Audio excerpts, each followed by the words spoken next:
A persistent myth in retail trading is that an edge can be manufactured by forcing a 1 to 10 risk-to-reward ratio onto an empty chart.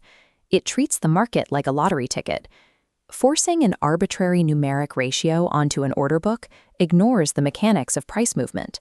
Markets naturally fluctuate, even within a strong trend, and these fluctuations have a specific physical range. On the left pane, artificially tightening a stop-loss ensures normal market breathing triggers your exit early, burning capital on noise. Now watch the right pane. Professional risk engineering places defensive parameters using actual order book geography, calculating risk strictly after market structure is defined. A high-reward parameter is mathematically irrelevant if the underlying structural expectancy is negative. You don't dictate the math. You let the geometry of the order book define it. An amateur looks at an empty chart and guesses where price might stop. An institutional operator identifies the specific coordinates where a trade idea is proven wrong. This invalidation boundary is a concentrated floor of resting limit orders, a physical barrier requiring massive sell-side volume to penetrate. Measure the distance from entry to the opposing barrier. It must mathematically justify at least a 1.5 return on your initial risk unit. If the nearest overhead resistance is too close to satisfy that 1.5 requirement, you do not tighten your stop to force the numbers. You skip the layout entirely. True asymmetric returns are generated by geographic alignment with institutional order books, not by engineering a payout backward from a desired profit. To achieve that geographic alignment, we use a mechanical model of directional efficiency. It begins with the identification of wave A.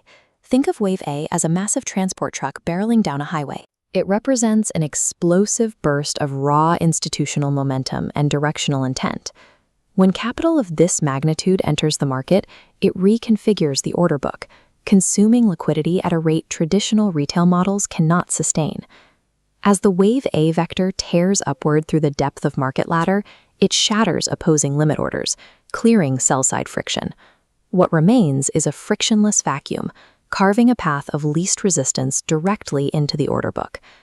Identifying this institutional intent and the vacuum it creates is the prerequisite for any high-probability trade entry. Following that aggressive impulse, the market enters a deceleration phase, known strictly as wave B. This is a temporary institutional pause, not a reversal. It is the driver tapping the brakes to handle a corner, allowing the market to absorb short-term profit-taking. As price slows, it builds a solid horizontal floor of resting limit orders, the wave B support floor. This acts as a safe chassis. You establish a risk boundary by locking a defensive stop-loss exactly 1 tick below the support. Placing a stop behind the structure protects the trade from the normal market breathing that typically wipes out arbitrary retail stops. Waiting for this explicit consolidation allows you to define a concrete risk unit based on actual structural support, ensuring capital is deployed only when the path of least resistance is mathematically established. With risk defined, we reach the execution phase, triggering the wave C entry. The rule is strictly mechanical. Execution occurs only when price moves out of the wave B floor, firing perfectly parallel to the original wave A impulse. Watch the wave C vector launch. With opposing orders cleared, wave C re-accelerates into the slipstream, effortlessly traveling through the frictionless channel. Re-entering in the direction of established momentum drastically inflates your structural win rate. You are jumping into the slipstream of an already moving vehicle, rather than standing in front of it trying to guess a reversal point. This is a purely mechanical business process based on kinetic market physics, removing the need for emotional guesswork at the point of entry. Harnessing the path of least resistance via wave C continuation serves as a zero-excuse cash flow engine for the disciplined operator. Let's quantify these setups by examining the official DRW operational metrics. This datasheet identifies the nested C wave, highlighted here in electric violet, as the highest expectancy configuration on the matrix. A nested setup occurs when a fast micro-entry syncs perfectly with the momentum of a slowly spinning, higher timeframe macro superwave. You risk a small micro-unit to capture a massive 2R to 4R target.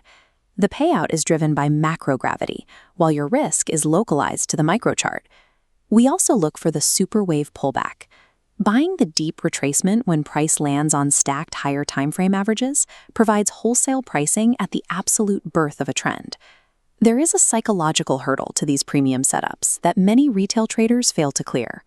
The most mathematically sound trades often feel quiet and boring at the moment of entry.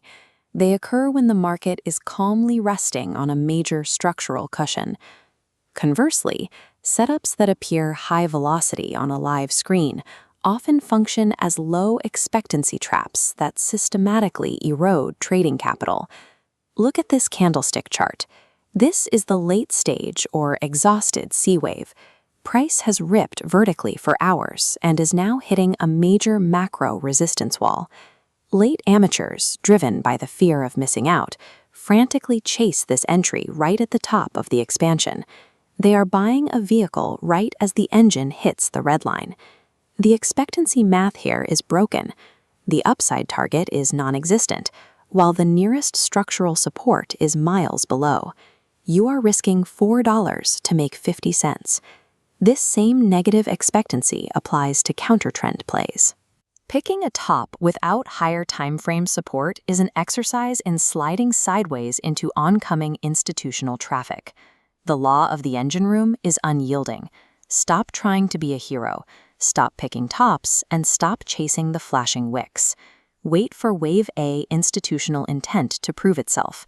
Protect your capital behind the Wave B floor, and relentlessly execute the Wave C slipstream to engineer a permanent asymmetric advantage.